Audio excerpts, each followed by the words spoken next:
그런데 여기 보니까요, 아브라함이 종을 시켜서 하는 음식이 있고 하인을 시켜서 하는 음식이 있어요. 그런데 특별히 그 사라를 시켜서 준비한 떡은 무교병떡, 이것을 칼라브레드. 그래서 우리 매주 에랍 샤바 때 칼라브레드를 먹죠.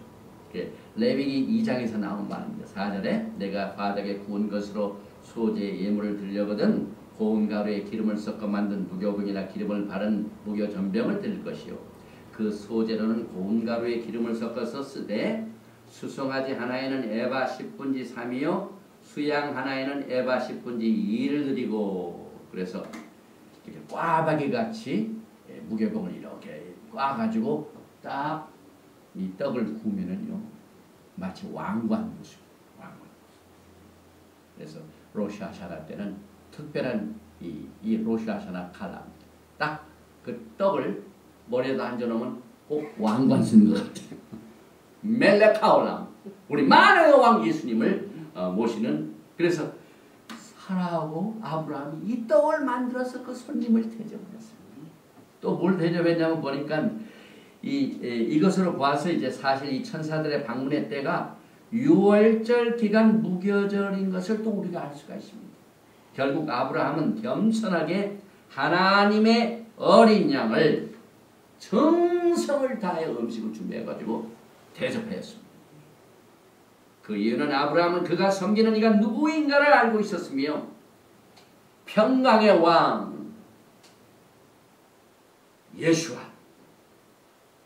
예수와께 화목 제물을 드렸습니다.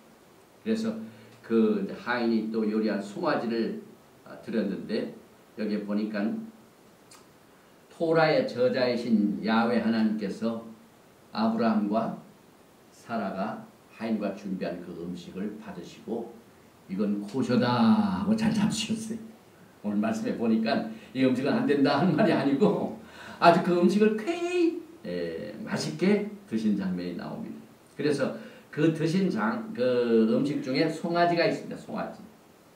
짐승떼에 가가지고 막 송아지, 제일 좋은 살찐 송아지. 송아지를 원언어로 해석을 해보면 벤이라는 뜻입니다. 벤은 아들이라는 말입니다. 그리고 그 어원은 마나에서 나왔습니다.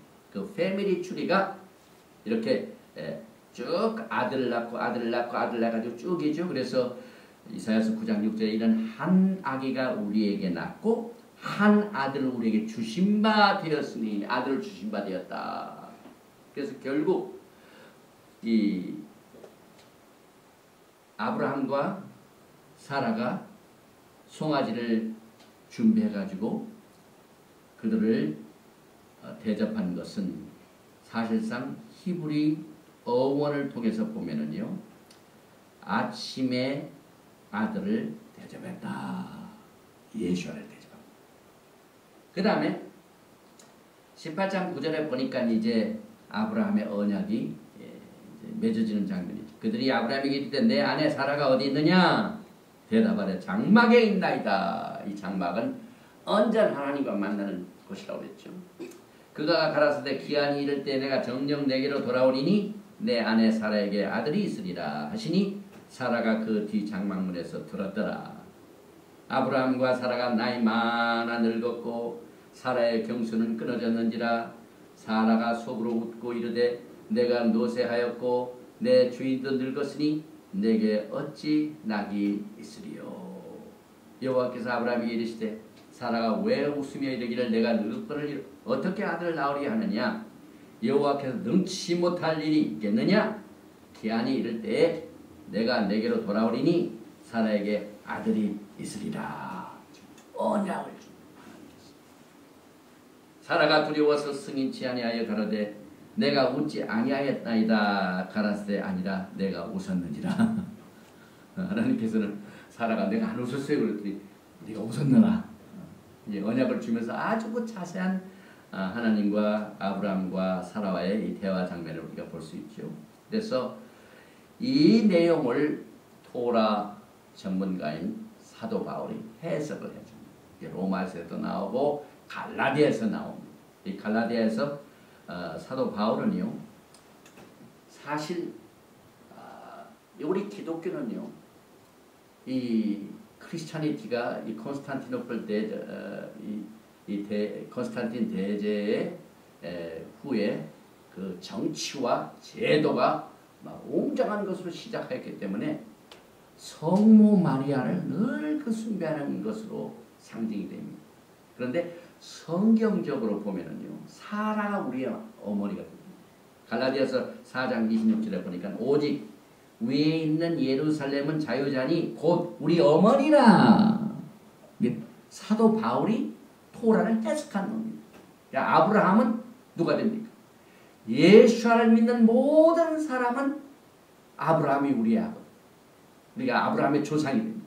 이게 미세스 아브라함 사라는 우리 어머니가 된다. 그래서 사도 바울이 이것을 해석을 했습니다. 그래서 기록된 바 잉태치 못한 자여, 사라를 말하죠. 즐거워하라. 그렇지 못한 자여 소리질러 외치라. 이는 홀로 사는 자의 자녀가 남편 있는 자의 자녀보다 많음이라 하였으니 형제들아 너희는 이삭과 같이 약속의 자녀라. 하나님께서 내게 늙지 못할 일이 어디 있느냐? 하나님께서는 경수가 끊어지고 완전한 생산 능력을 상실한 사라를 아주 젊은 여성의 태로 주님께서 기적적으로 바꿔가지고 이삭을 낳게 해주십니다. 그래서 이 사라의 장목은요, 또 예루살렘과 성전으로 비교됩니다. 왜냐하면 과거의 성전, 그 다음에 성막, 회막, 문 앞, 하나님께서 그들과 만나신 것은 늘 구름이 있었어요. 하나님의 영광. 그래서 이 오르소독스 유대인들의 코멘트를 보면은요, 사라의 장막이 예루살렘과 템플을 의미하기 때문에 늘 사라의 장막 앞에는 구름이 있어요. 쉐키나, 하나님의 임재하심입니다.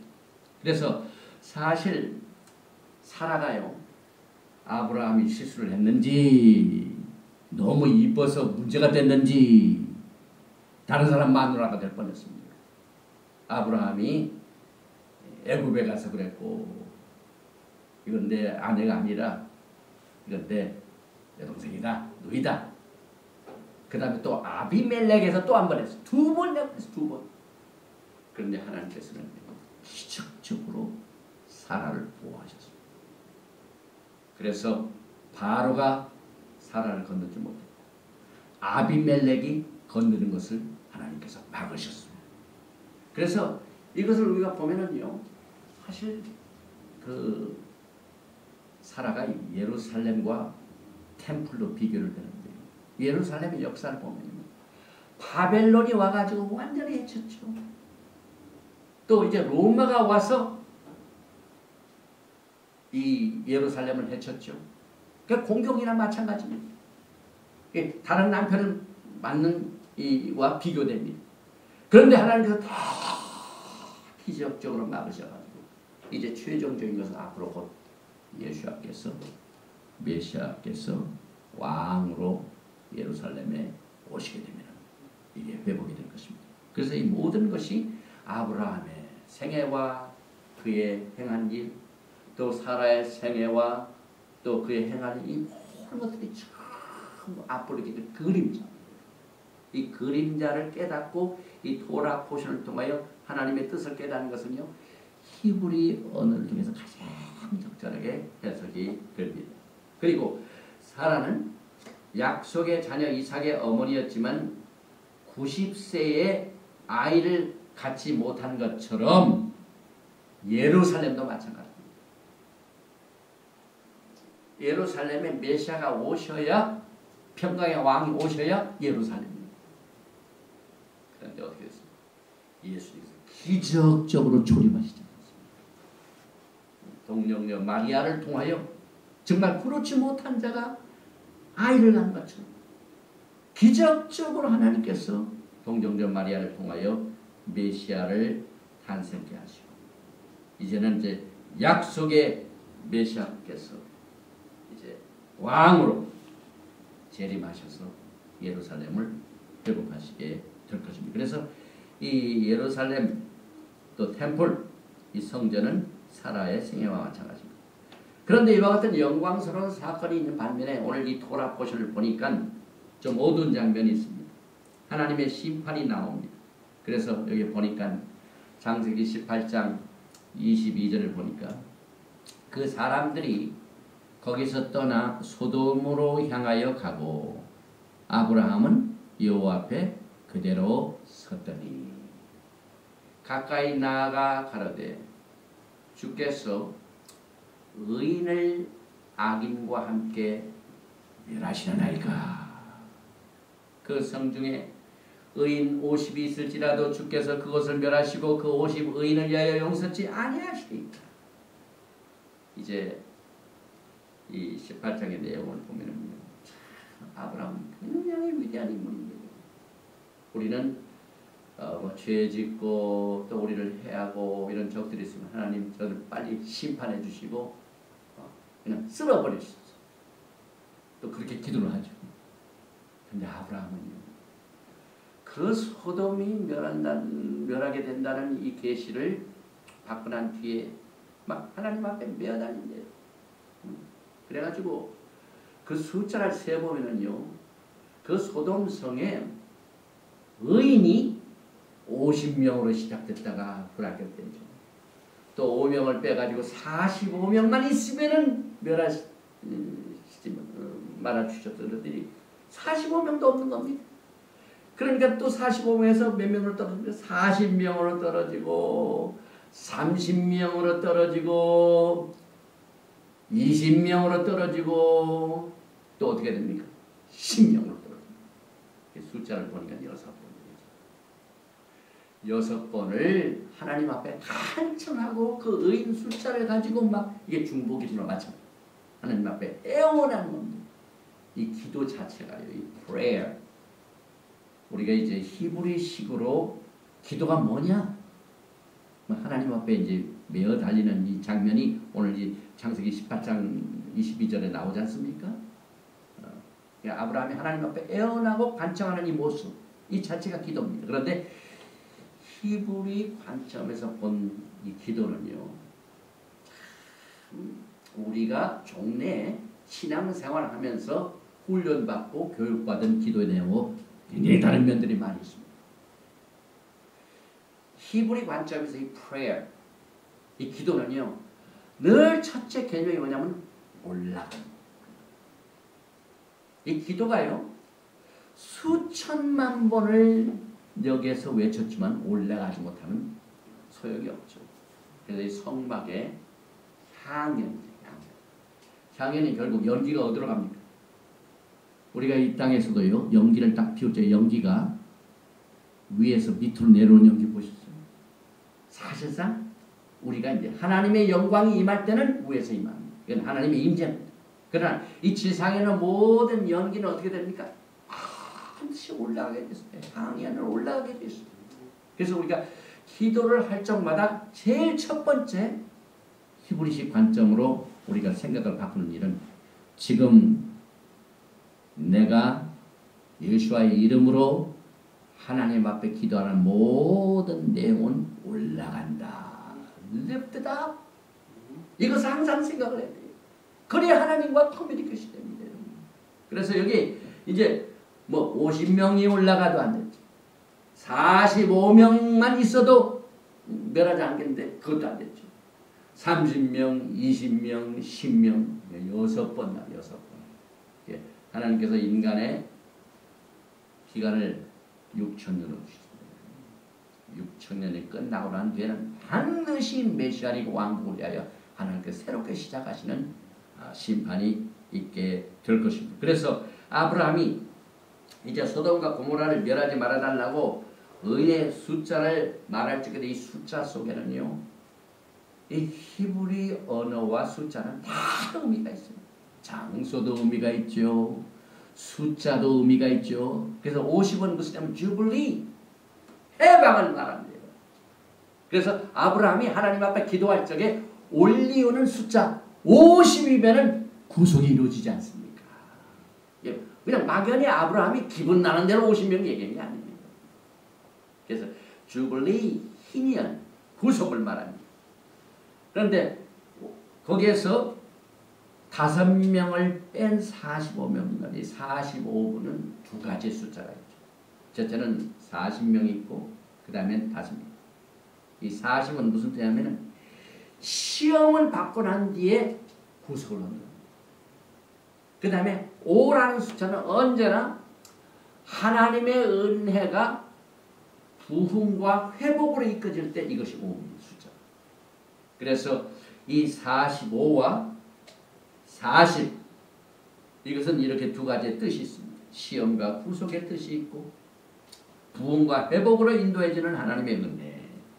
그리고 이제 40명에서 몇 명으로 떨어져 30명으로 떨어져. 이건 아주 높은 의미의 완전을 말합니다. 그래서 예수께서 이 땅에 공생애를 시작하실 적에 나이 30세 30이라는 숫자가 완전 숫자입니다. 높은 수준의 완전입니다. 그 다음에 요셉도 고생하고 난 뒤에 30이 되세요. 국무총리로. 또 다윗도 왕이 됩니다. 그래서 누가복음 3장 23절, 창세기 41장 46절, 그래서 사무엘하 4장 4절 이 모든 것을 통해서 이 30이라는 숫자가 뜻이 있다는 사실을 우리가 알게 됩니다. 그 다음에 20이죠. 20명. 이것은 expectation, 기대를 말합니다. 그래도 기대하고 20명만 의인이 있으면 하나님이 멸하지 아니하셨습니다. 그것도 안 됩니다. 10으로 떨어져요. 이 10은요. 하나님의 질서와 완성을 completion. 이것은 더 이상 이제 10 이하는 안 된다. 그 말입니다. 그래서 우리는 여기에서 아브라함의 위대한 중보 기도의 모범을 우리가 여기에서 보게 됩니다. 그래서 우리가 이 마지막 때에요. 온 세상이 얼마나 악합니까? 험합니까? 그래서 그들을 위해서 이 아브라함을 우리의 믿음의 조상으로 삼고 있는 우리들은 아브라함의 이 패턴, 그의 이 섀도우 그림, 이 모형을 쫓아서 우리가 또 중보 기도하는 것을 우리가 오늘 토라 포션을 통하여 공부하게 됩니다. 그리고 이제 아케이다, 이 말은 히브리 말로 묶는 걸 말합니다. 묶는다. 꽁꽁 묶는, 뭘 의미합니까? 그렇게 백세 하나님께서 이삭을 주셨는데 22장을 보니까요. 불같은 시험. 우리가 오늘 찬송에 너 시험을 당해. 우리 찬송에 우리가 이 시험을 당할 적에요. 어떻게 우리가 이것을 극복을 하는가 하는 내용을 우리가 아브라함을 통하여 배우게 됩니다. 22장에 보니까 1절에 그 일 후에 이제 약속도 다 되고 소돔과 고모라도 다 하나님이 멸하시라고 그 롯이 정말 소돔과 고모라에서 빠져나와가지고 그 아내가 소금 뒤로 가서 소금 기둥이 되고 또 두 딸을 가져왔는데 두 딸을 이 소알 이 동굴에 들어가지고 그 딸들이 자기가 전부 약혼하고 했던 그 남편이 될 사람들이 다 멸망을 당했습니다. 그래서 딸들 생각을 할 적에 이제 우리는 종족을 남길 남자가 없다 해가지고 그 롯과 막 술을 먹게 해가지고 큰 딸도 그렇고 작은 딸도 그렇고 하는 이런 장면들이 이 성경에 소개되고 있어요. 그래서 그 후예를 통하여 롯이 큰 딸, 그 다음에 작은 딸 통하여 각각 자식을 낳는데요. 그 자식이 오늘의 암몬 족속, 모압 족속들입니다. 네, 후예가 됩니다. 그 조상들이 됩니다. 롯과 그 딸들. 그런데 성경을 보니까요. 사실 예수께서 누구의 혈통을 통하셨습니까? 쭉 보니까 룻게 나오는 룻. 이건 누구의 후예냐면 모압 족속입니다.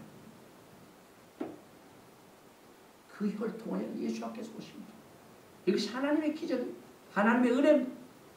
그래서 우리는 이 토라를요 공부할 적에 우리 인간의 상식과 지식으로는 깨닫지 못하지만 언제나 하나님의 은혜는요 여러분과 저에게 이와 같은 회복, 또 리바이벌, 우리의 영혼을 소생케 해주시고 우리를 회복해 주시는 것으로 항상 하나님의 은혜는 우리를 이끌어줍니다. 그래서 이와 같은 일이 있고 난 뒤에 이제 하나님이 아브라함을 시험하시려고 그를 부르시되 아브라함아 하시니 그가 가로되 내가 여기 있나이다. 여호와께서 가라사대 내 아들 내 사랑하는 독자 이삭을 데리고 모리아 땅으로 가서 내가 내게 지시한 한 산 거기서 그를 번제로 드리라. 여기에 하나님께서 아브라함을 향하여 이제 정말 아브라함이 견디기 힘든 불같은 시험을 받는 말씀을 받습니다. 여기 보니까 여호와께서 이삭을 주신 하나님입니다. 가라사대 말씀을 주십니다. 내 아들 내 사랑하는 독자 이삭을 데리고 여기서 하나님께서 4번이나 분명하게 이삭을 번제로 드리라. 이것을 주시기 위하여 제일 먼저 쓰신 말씀이 내 아들이 나오죠. 그 다음에 아들 중에서도 사랑하는 아들입니다. 두 번째죠. 그 다음에 이삭은 독자예요. only son. 독자. 그 다음에 그러니까 아들, 사랑하는 자, 독자 여기까지 왔는데 이것도 하나님께서는 아브라함에게 더 깨워줘줘요. 이삭. 그러니까 지금 이 번제를 드리려고 하는 이 계시를 아브라함에 주시죠. 이게 히브리어에 막 풍성하는 겁니다. 그 영어 성경에 보면 now 이제 내 사랑하는 독자 이삭을 얘기가 되게 now란 말인데 now는 이 영어로는 이것을 표현할 수가 없습니다.